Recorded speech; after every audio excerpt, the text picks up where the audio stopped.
بسم اللہ الرحمن الرحیم۔ حضرت عائشہ صدیقہ رضی اللہ عنہا سے روایت ہے کہ انہوں نے حضرت اسما سے ہار مانگ کر پہن لیا تھا، وہ گم ہو گیا۔ رسول اللہ صلی اللہ علیہ وآلہ وسلم نے ایک آدمی کو اس کی تلاش کے لیے بھیجا، جسے وہ مل گیا۔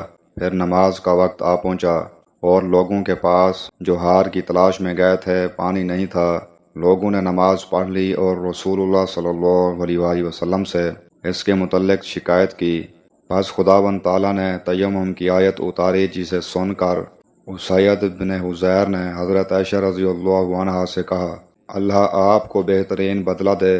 واللہ جب بھی آپ کے ساتھ کوئی ایسی بات پیش آئی جس سے آپ کو تکلیف ہوئی تو اللہ تعالیٰ نے آپ کے لیے اور تمام مسلمانوں کے لیے اس میں خیر پیدا فرما دی۔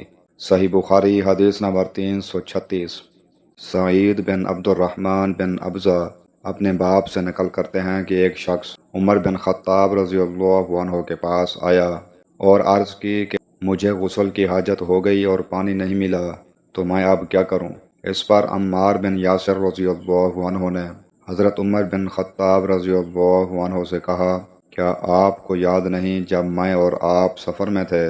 ہم دونوں جنبی ہو گئے، آپ نے تو نماز نہیں پڑھی، لیکن میں نے زمین پر لوٹ پوٹ لیا اور نماز پڑھ لی۔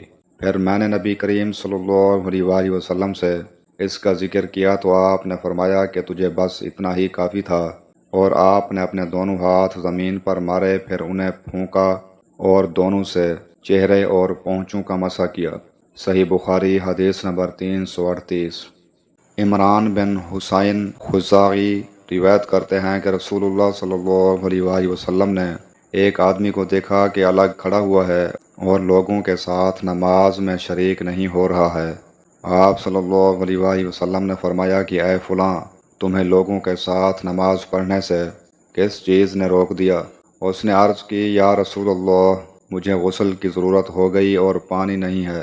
آپ صلی اللہ علیہ وآلہ وسلم نے فرمایا، پھر تم کو پاک مٹی سے تیمم کرنا ضروری تھا، بس وہ تمہارے لیے کافی ہوتا۔ صحیح بخاری حدیث نمبر 348۔